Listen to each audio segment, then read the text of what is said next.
તરફથી ઉપસ્થિત છે મિસ્ટર સંજય દિગે, જે કંપનીના સીઈઓ અને હોલ ટાઈમ ડિરેક્ટર છે, મિસ્ટર બરુણ દે, જે કંપનીના સીએફઓ છે, મિસ્ટર રાહુલ કાંબલે, જે કંપનીના પ્રેસિડેન્ટ ગ્રુપ ઓપરેશન્સ છે, મિસ્ટર મિલિંદ જાદવ, જે કંપનીના ગ્રુપ બિઝનેસ ડેવલપમેન્ટ પ્રેસિડેન્ટ છે, મિસ્ટર વિરલ શેઠ, જે vice president finance and accounts છે, અને BRLMમાંથી ઉપસ્થિત છે ઇંગા વેન્ચર્સમાંથી શિવમ વશી. તો હું મિસ્ટર વશીને ઇન્વાઇટ કરીશ કે આજનું ઇવેન્ટ ચાલુ કરે.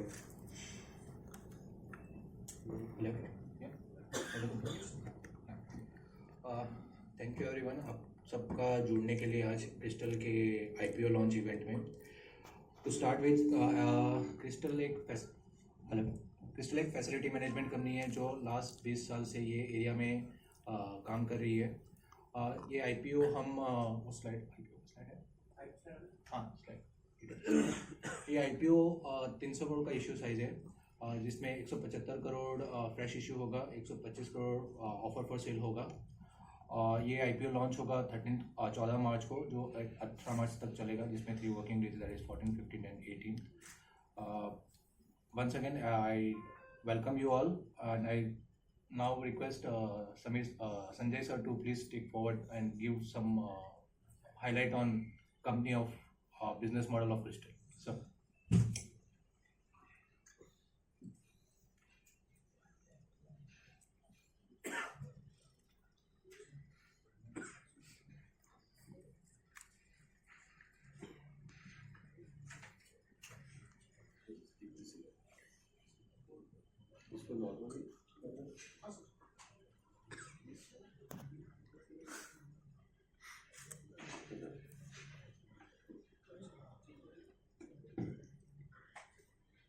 हेलो, हाँ नमस्ते.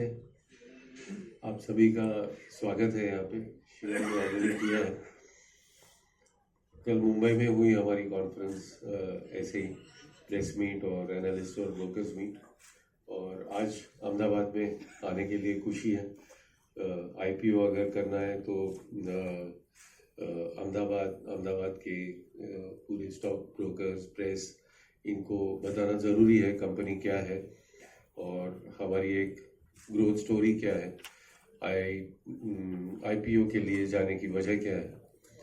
तो हिंदी में ही बात करूँगा, I hope that is okay. Crystal integrated services limited 2000 साल में बॉर्न हुई. 2000 साल में मुंबई बेस्ड कंपनी है और प्रमोटर फैमिली है. उनका ये फर्स्ट बिजनेस वेंचर है. 2000 साल में, यहाँ स्लाइड पे तो काफ़ी कुछ है, पर मैं कुछ और बोलना भी चाहता हूँ जो जहाँ से कंपनी डेवलप हुई. 2000 साल में मुंबई में रियल इस्टेट का काफ़ी डेवलपमेंट चल रहा था, और उस डेवलपमेंट में जो प्रोजेक्ट्स होते हैं उसके लिए फैसिलिटी मैनेजमेंट या सिक्योरिटी देने की एक अपॉर्चुनिटी हमारे प्रमोटर ने देखी, क्योंकि उस ज़माने में वो एक वॉचमैन का फेस था. सिक्योरिटी गार्डिंग का दौर आया नहीं था. तो हम लोग ने सिक्योरिटी सर्विसेज में काम चालू किया, कंस्ट्रक्शन की साइट्स को सिक्योर करने के लिए. और आगे जाके 3-4 साल में वही जो साइट्स थी वो बड़ी बड़ी बिल्डिंग बन गई. अगर आप बॉम्बे तो जाती होंगे, BKC बन गया. उस सब चीज़ बनने के बाद एक बड़ा क्वेश्चन था उनके लिए कि ये इतनी बड़ी और सुंदर फैसिलिटी मैनेज कैसे करेंगे, क्योंकि उसके पहले ऑफिसेज सिर्फ फोर्ट में थे, नरीमन पॉइंट, फोर्ट, फाउंटेन, जो सब पुरानी बिल्डिंग, वहाँ पे भी साफ सफाई होती थी, बट जो हिसाब से BKC बना उसमें तो अलग तरह की कॉम्पिटेंसी चाहिए थी. तो वो एक स्पेस थी जहाँ काम चालू किया, और सिक्योरिटी सर्विसेज से लेके हमने फैसिलिटी मैनेजमेंट सर्विसेज में कदम रखा. 2003 में भी उस जमाने में गवर्नमेंट में भी कोई ऐसे टेंडर या ऐसे कॉन्ट्रैक्ट काम आते नहीं थे फैसिलिटी मैनेजमेंट के. पहला काम आया था ठाणे म्यूनिसिपल कॉरपोरेशन के स्कूल्स का. तभी हमने वो हमारी जिंदगी की पहली बिडिंग थी और उसमें बिड किया हम लोग ने, और उसका सब स्कूल्स को मैनेज और मेंटेन करने का काम मिला, जो 3 साल हमने किया. तो वो हमारी शुरुआत थी गवर्नमेंट बिजनेस में. ये बोलना ज़रूरी है क्योंकि गवर्नमेंट बिजनेस भी हमारे पूरे ये रेवेन्यू स्ट्रक्चर में एक बड़ा हिस्सा है। 2005 साल में एयरपोर्ट का प्राइवेटाइजेशन होना चालू हो गया। अभी भी कई एयरपोर्ट एएआई के पास है और अभी कुछ अडानी साहब के पास है, जीवीके जीएमआर अभी भी है। मुंबई का तभी जीवीके के पास था। उनको भी इतना बड़ा एयरपोर्ट बनाने के बाद सबको एक ही चिंता होती थी कि ये सब मेंटेन, क्लीनलीनेस, हाइजीन ये करेगा कौन। तो जो तब तक तो हमारे काफ़ी नाम हुआ था मुंबई में और हमने वो आरएफपी भी भरी और हमको वो काम भी मिला। तो ऑलमोस्ट 2005 से आज 2024 तक 2 दशकों से हमको एयरपोर्ट मैनेजमेंट का मुंबई एयरपोर्ट से काफ़ी एक्सपीरियंस मिला। एयरपोर्ट के साथ साथ एयरपोर्ट कार्गो वो भी हमारे पोर्टफोलियो में आया। तो करते करते अभी 2024 साल में हमारा पोर्टफोलियो भी बढ़ गया, हमारा सर्विसेज भी बढ़ गए, हमारे कस्टमर्स भी बढ़ गए। और यहाँ आपको स्लाइड पे दिखता ही है, ऑलमोस्ट आज हमारे 40,000 लोग हैं, पैन इंडिया प्रेजेंस है, 309 कस्टमर्स है, 21 ब्रांचेस है। और ये सब 309 कस्टमर के लिए ऑलमोस्ट 2160 लोकेशन हम सर्विस करते हैं। इंडिया में हम सबसे बड़ी अभी आईएफएमएस कंपनी बन गए हैं 24 सालों में। बड़े हम 2-3 मायने में बड़े हैं।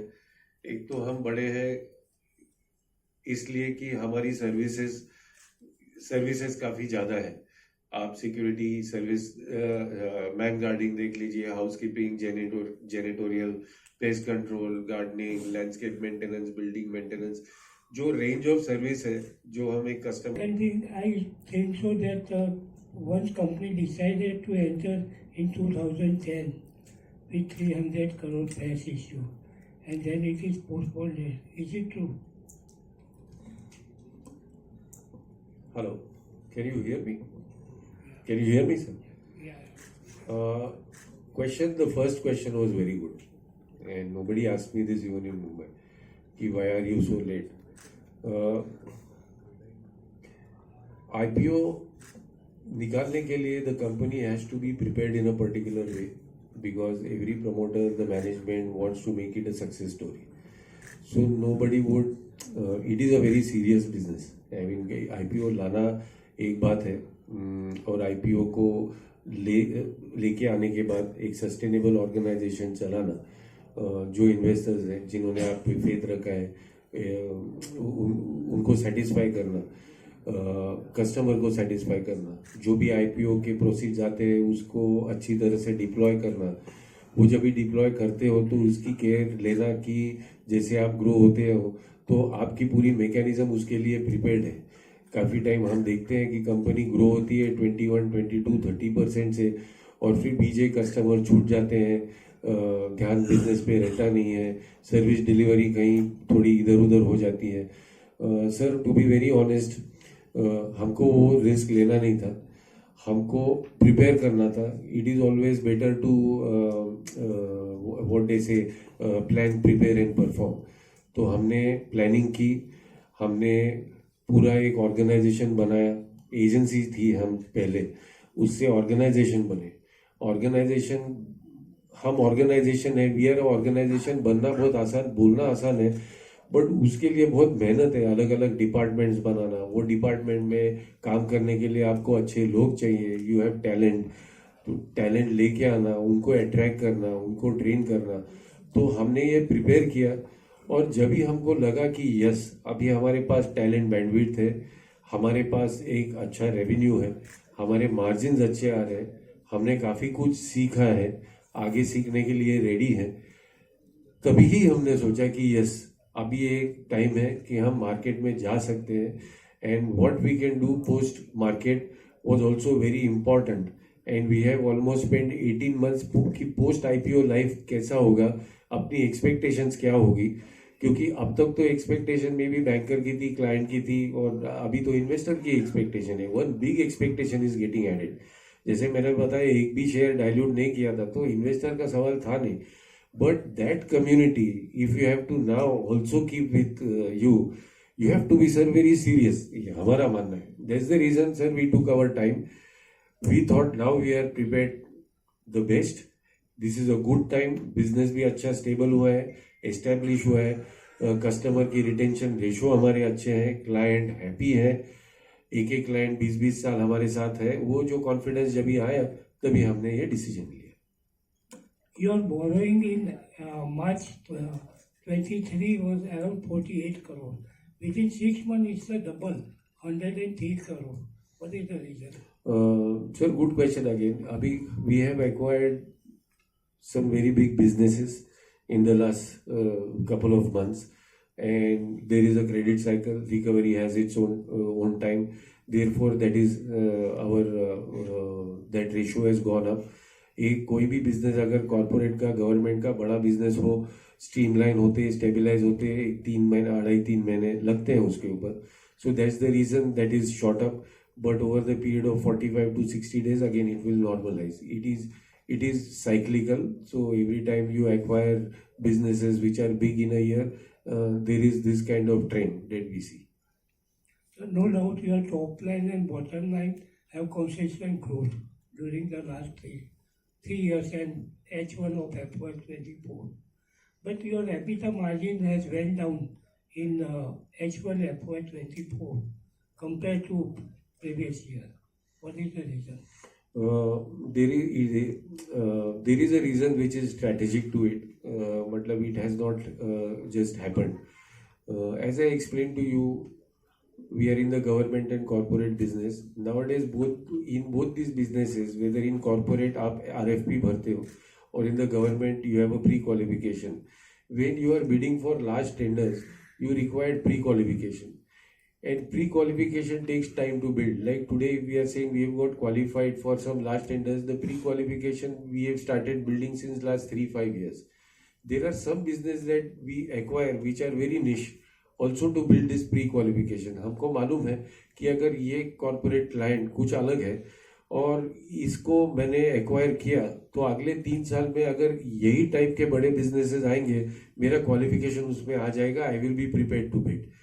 Now with this strategy, sometimes ये जो क्लाइंट हम एक्वायर करते हैं, they are not at a routine margin, they are at a little less margin. The servicing cost is also little higher, but then it is a very judicious decision that we take.